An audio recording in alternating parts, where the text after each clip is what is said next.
Hello friends, welcome back to my channel Sara Priya's Lifestyle. Friends, இன்னைக்கு வந்து evening ஸ்நாக்ஸ்க்கு panipuri பண்ண போகிறேன். இதுக்கு வந்து நான் பிக் பாஸ்கெட்டில் டேஸ்டீஸ் அப்படிங்கிறதுல இன்ஸ்டண்ட்டான பானிபூரி பப்பட் வாங்கியிருக்கேன். இதை வந்து நான் எப்படி ஃப்ரை பண்ணுறேன்னு காமிக்கிறேன். அதே மாதிரி பானி வந்து வீட்டில் தான் ப்ரிப்பேர் பண்ண போகிறேன்.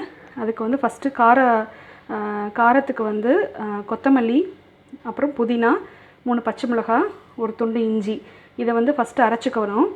நான் முதல்ல ஃப்ரை பண்ணுறது எப்படி பண்ணுறேன்னு பாருங்கள். நான் ஆல்ரெடி கொஞ்சம் ஃப்ரை பண்ணிட்டேன். இது வந்து ரொம்ப சிம்பிளாக தான் இருக்குது. ஸோ ஆயில் வந்து கொஞ்சம் காஞ்ச உடனே மீடியம் ஃப்ளேம்லேயே கொஞ்சம் சிம்லேயே வைங்க. இப்போ இந்த மாதிரி ஒரு சைடு வந்து பஃப்னு வர ஆரம்பிக்கும் போது ஆட்டோமேட்டிக்காக அதுவே வந்து நம்ம லேசாக அப்படி தட்டுனோனாலே ட்விஸ்ட் ஆகிடுது. ஸோ அப்படி நல்லா சூப்பராக வருது எல்லாமே.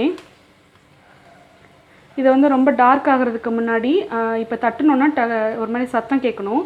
ஒரு மாதிரி ரஃப்பாக இருக்கிற மாதிரி சவுண்டு கேட்கும்போது நம்ம எடுத்துட்டோன்னா கரெக்டாக இருக்குது. ஸ்மூத்தாக இருந்ததுன்னா அதை வந்து நம்ம உடச்சி பானி ஊற்றும் போது நல்லா இல்லை.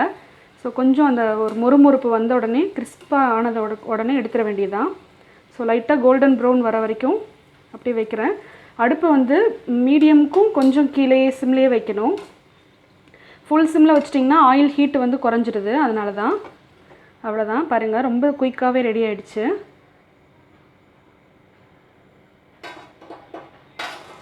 முதல்ல நான் இது எல்லாத்தையும் ஃப்ரை பண்ணிக்க போகிறேன். பாருங்கள், 2 பிளேட்டு ஃபுல்லாக பூரி வந்து சுட்டு வச்சுட்டேன். இப்போது காரத்துக்கு பானி அரைக்க போகிறேன். பார்த்திங்கன்னா 2 பச்சை மிளகாய் கீறி வச்சுருக்கேன். அப்புறமா ஒரு கையளவுக்கு கொத்தமல்லி, ஒரு கையளவுக்கு புதினா, நல்லா கசடெல்லாம் எடுத்துகிட்டு களைஞ்சி வச்சுருக்கேன்.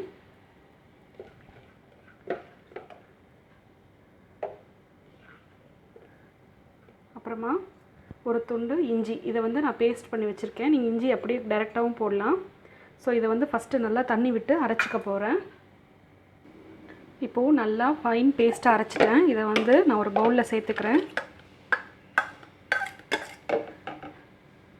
கூட கொஞ்சம் தண்ணி விட்டு அலம்பி சேர்த்துக்க போகிறேன். நம்ம வெளியில் வாங்குறத விட வீட்டில் இந்த மாதிரி ரெடி பண்ணி கொடுத்தோன்னா குழந்தைங்களுக்கும் நல்லா டேஸ்ட்டாக இருக்கும். வித்தியாசமாக சாப்பிட்ற மாதிரி ஒரு ஃபீல் இருக்கும் குழந்தைங்களுக்கு. ஸோ இப்போ தேவையான அளவு தண்ணி சேர்த்துக்கலாம். இப்போது இதில் பார்த்திங்கன்னா தேவையான அளவு நல்லா தண்ணி சேர்த்துட்டேன். இப்போ கொஞ்சம் மசாலாலாம் சேர்த்துக்க போகிறோம். காரம் வந்து ஆல்ரெடி நம்ம பச்சை மிளகாய் போட்டதுனால 1 டீஸ்பூன் அளவுக்கு மிளகு பொடி, அப்புறம் ஜீரகப்பொடி 1.5 டீஸ்பூன் அளவுக்கு, அப்புறம் பானிபூரி மசாலா வந்து நம்ம சூப்பர் மார்க்கெட்ஸ்லாம் டிஃபால்ட்டாக கிடைக்கும், அது ஒரு 1.5 டீஸ்பூன் அளவுக்கு, அப்புறம் காலா நமக்குன்னு சொல்லுவாங்க இல்லையா, கருப்பு உப்பு, அது வந்து 1 டீஸ்பூன். அது போட்டால் தான் வந்து பானிபூரி வந்து அந்த ட்ரெடிஷ்னல் டேஸ்ட் வந்து நமக்கு கிடைக்கும். இப்போது நல்லா கலந்து விட்டுக்கிட்டேன். இப்போ நம்ம ஆம்ச்சூர் பவுடரு, சாட் மசாலா அதெல்லாம் இருந்தால் போடலாம். அது நான் போடல. அதனால் அதுக்கு பதிலாக வந்து நான் ஒரு ஹாஃப் லெமன் வந்து இதில் பிழிஞ்சிக்க போகிறேன்.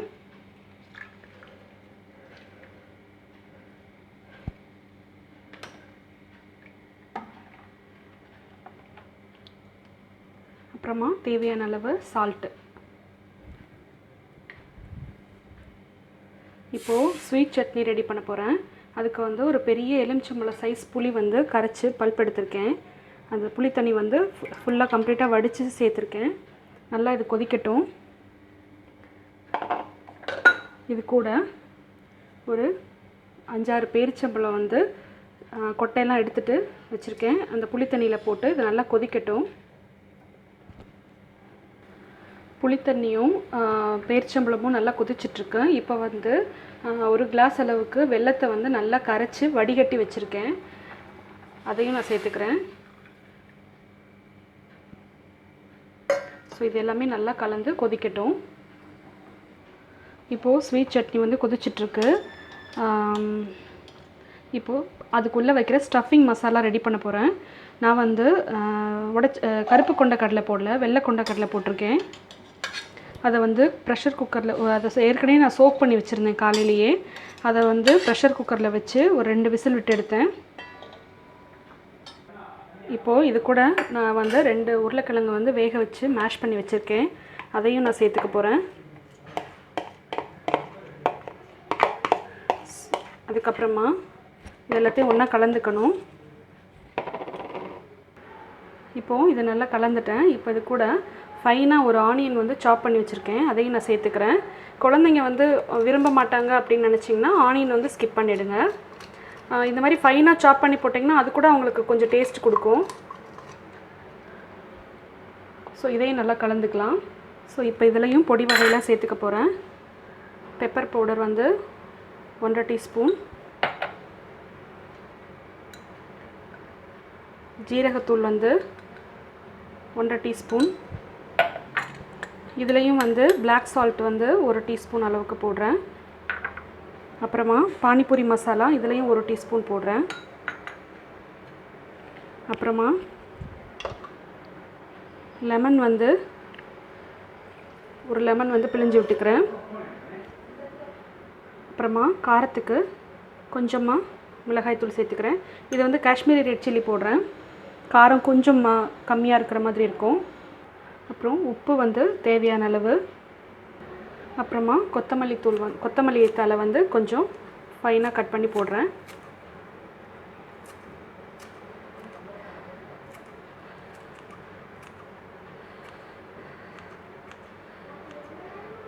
ஸோ இது எல்லாத்தையுமே வந்து ஒன்றா மிக்ஸ் பண்ணிக்கணும். ஸோ அந்த பூரிக்குள்ளே வைக்கிற ஸ்டஃபிங் ரெடி ஆகிடுச்சு. இதில் நீங்கள் வந்து கருப்பு கொண்டக்கடலை போட்டிங்கன்னா இன்னும் சூப்பராக இருக்கும். இப்போது ஸ்வீட் சட்னிக்கு இது நல்லா கொதித்து வத்திருச்சு ஓரளவுக்கு.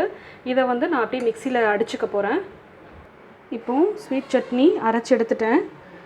இதுலேயும் வந்து நம்ம கொஞ்சம் மசாலா சேர்த்துக்க போகிறோம். இதுக்கு வந்து ஸ்வீட் சட்னிங்கிறதுனால அளவான அதில் நம்ம போட்டதில் எல்லாமே ஹாஃப் தான் போடணும்.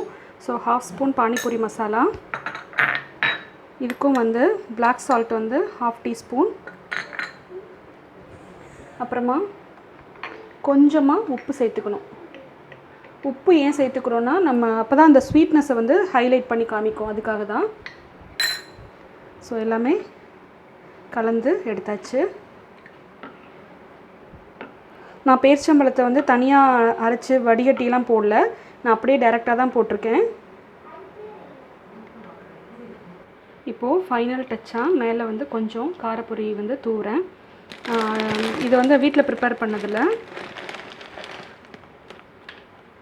அவ்வளோதான், ரெடி ஆயிடுச்சு.